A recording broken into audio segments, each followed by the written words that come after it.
आम सहित अच्छा राजेश पंडा सोरडारू जोड़ी आम सहयोगी राजेश जदि देखा आज अमित शाह गस्त रोचे गंजाम सोरडा को केमिति रही वर्तमान प्रस्तुति सेठारे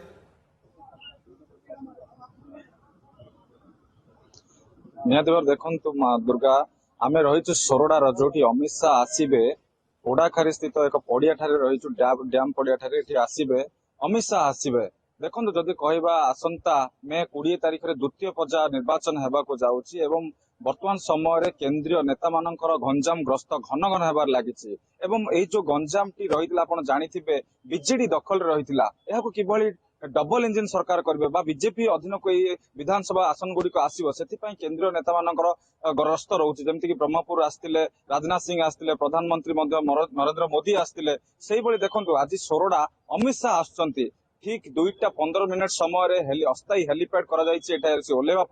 पाखापाखि 50 मिनट धरी एठी लोकों को उद्बोधन देवे और विजय संकल्प समावेश से जोग देवा परे लोकों को से कौन कहे किभली आकृष्ट करेंगे जो जिते गुड़ी 8टी विधानसभा क्षेत्र में निर्वाचन होगा जाऊँगी गंजाम जिले में जहाँ को लेकिन लोकों मन में गोटे उत्साह रही बीजेपी गोटे लोकों मध्य उत्साह रही उद्दीपना रही अमित शाह आसवे एमती कौन कहे लोकों को आकृष्ट करेंगे और बीजेपी भोट हार को बढ़ाइबे आम रही वर्तमान से जो केशरीपाटना स्थित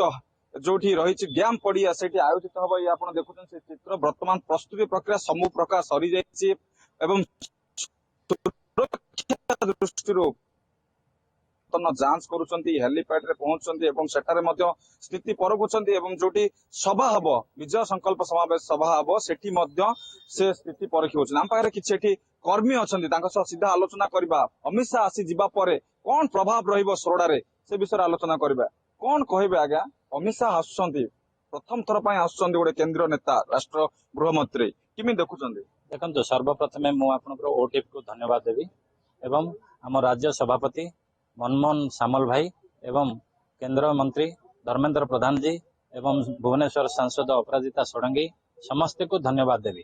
प्रभाव पड़ो ये आमर देखो ये निर्वाचन मंडली एक टकरा टकरी हेबो एठी जोरदार लड़ई हेबो एठी आपणकर बीजेपी जे के प्रार्थी भाव आम ठिया होती नीलमणि विषय भाई सी 30,000 ऊर्ध्व भोट रे विजयी हेबे वर्तमान आउ आमर एमपी कैंडिडेट जे ठिया होती सांसद प्रार्थी अनिता भौणी सी भी आपणकर 2 लाख रु अधिक मार्जिन रे वर्तमान आस्का सांसद रु सी भी निहाती आम देखिपुचे उत्साह कर्मी मनरे अमित शाह जेहेतु आसुंच गृहराष्ट्र मंत्री ये आज उत्साह देखिपुचे के भाव में कर्मी मन उत्साह रही समस्ते उत्साह सहित अपेक्षा करते अमित शाह आसवे बहुत बहुत धन्यवाद आपको तमाम सूचना पे राजेश।